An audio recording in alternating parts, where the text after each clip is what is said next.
What's up, y'all? I'm looking forward to being undisputed in September. Let's get it. It's work time.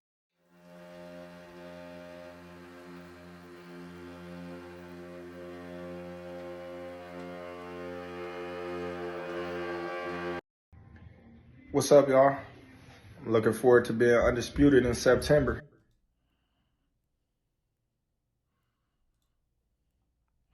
Terence Bud Crawford shows his current weight. You guys see it. 186 pounds.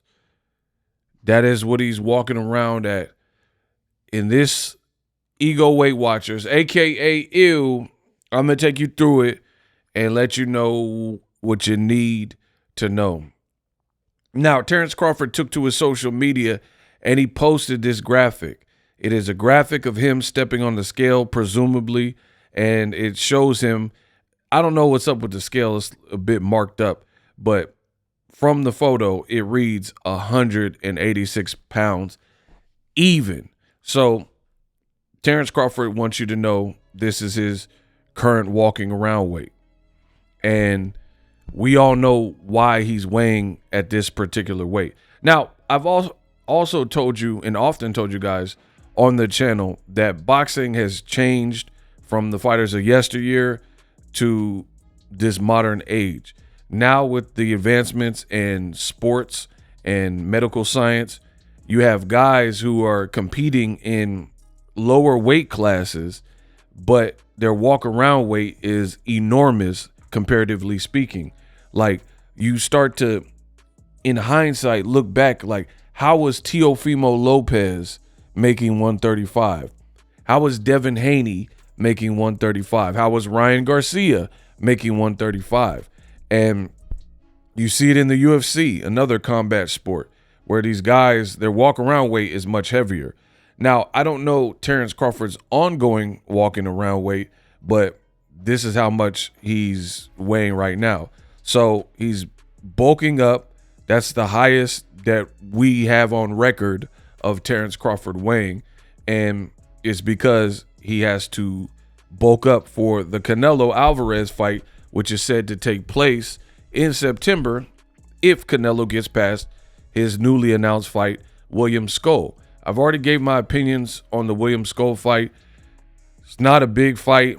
It's happening in Saudi Arabia, which takes away from Canelo doing his usual, weighing crowds and live gate in America, in Vegas particularly, or even Texas when he fought Billy Joe Saunders. And it is what it is. Canelo took the check.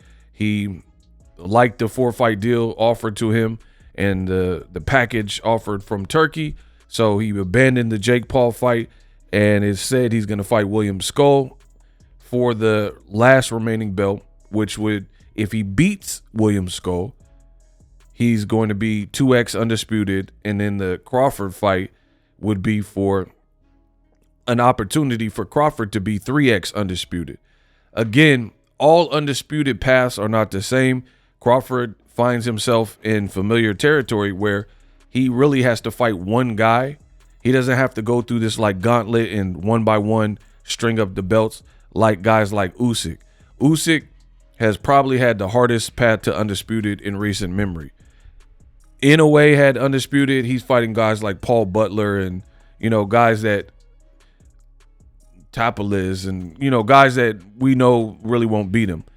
For Crawford, he had to fight Errol Spence, who did the heavy lifting and collected all the belts. And he had the one belt from his first fight with Jeff Horn. And boom, now that became an undisputed fight. And now, without fighting as high as 168, no fights at 160, only one fight at 154, which was competitive with Madrimov, Crawford again gets to fight one guy for the belts. That one guy, you even have to give props to Canelo because he beat Caleb Plant in the unification. He beat Billy Joe Saunders in the unification. He fought ranked guys like Caleb Smith, and they threw in an extra belt, right? So he's fighting Canelo at least at 168 super middleweight, did fight competition to become undisputed. Turkey likes Crawford. It is what it is. Now Crawford has the opportunity to be 3x undisputed if Canelo can capture that belt. and he will be the favorite over William Skull. So we have to wait and see. As far as Crawford's weight, I mean, he's going to have to bulk up because he's fighting Canelo, a guy who has a chin, a guy who has a beard. So this is good for him. Now, I have several gripes about the fight, and I've talked about it and expressed it. One, it's a bit weird. The guy that doesn't need fights is proven at 168, Canelo. He's the guy taking the tune-up, while Crawford is on the sideline just bulking up, and then he's going to jump up all this weight, and they're selling it as a major fight. To me, Crawford should be fighting William Skull and getting that last belt, and then he'll be a certified champion. So that'll be the last link in the missing piece that Canelo would need. But I don't know what they discuss. Maybe Terence Crawford behind the scenes, he knows he's going to be 38 in September. So maybe he's just trying to preserve his body, right? Some people even think he's cashing out. Maybe he's trying to preserve his body or something, and he just wants to go for the gusto. He thinks he could beat Canelo. He doesn't want anything to get in the way. And I guess he's just going to be inactive for the 13 months because by the time September rolls around, if he fights Canelo, he'll be out of the ring for 13 months. His last fight was August of last year with Madrimov, as I mentioned. So I don't know. I guess that's the plan. And, maybe Crawford knows his body the best, I guess, and he chooses to not take a tune-up, jump straight into the frying pan. And for me, I don't really like the rapid weight class hopping. I've explained why. I like when a person like Andre Ward, perfect example, cleared out his division at 168, fought the who's who, did the Super 6 tournament, moved up one weight class, took 2 tune-ups, and then fought Kovalev. To me, as a avid boxing connoisseur, that makes more sense because weight classes exist for a reason.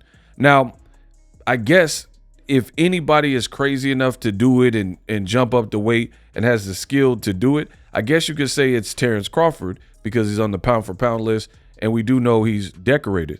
And with him weighing almost 190 pounds right now, he's about Canelo's height. He does have more overall. Canelo has skills, but Crawford to me has more skills. He's sharper, he's more cunning, more agile. He's trickier with the switch hitting and the ambidextrous stuff. So I don't know. We'll see how, I guess, the fight plays out. Maybe Terence Crawford and his team feels we can beat Canelo. I will say this. Canelo has seen better days. The old Canelo, when he was fighting against Danny Jacobs, he showed more head movement and tenacity. After Dimitri Bivol beat him, it's like Canelo almost didn't want to take chances with equal-sized people. That loss set him back or messed up his mental or something like that.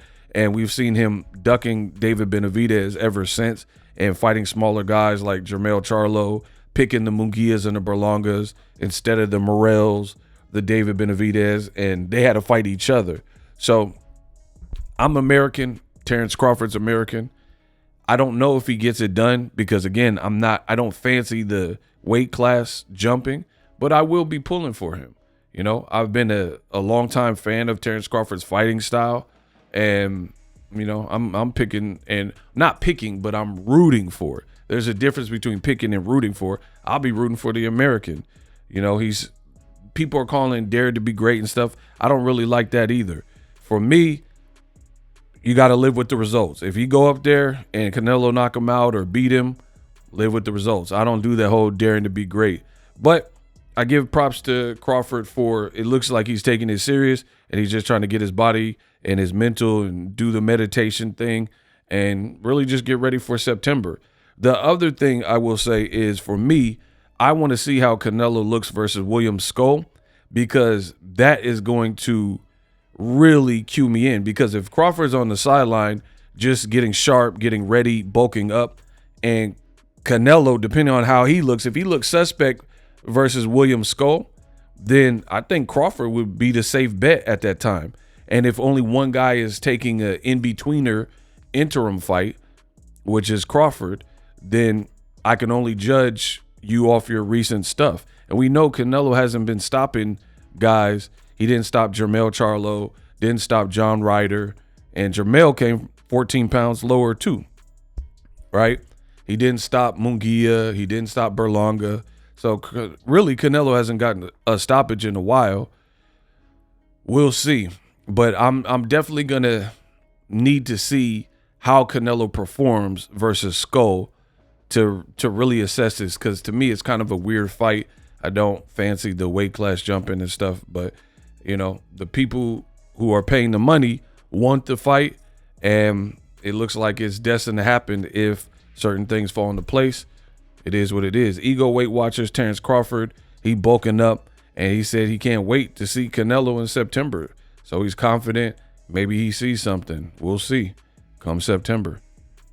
Deuce.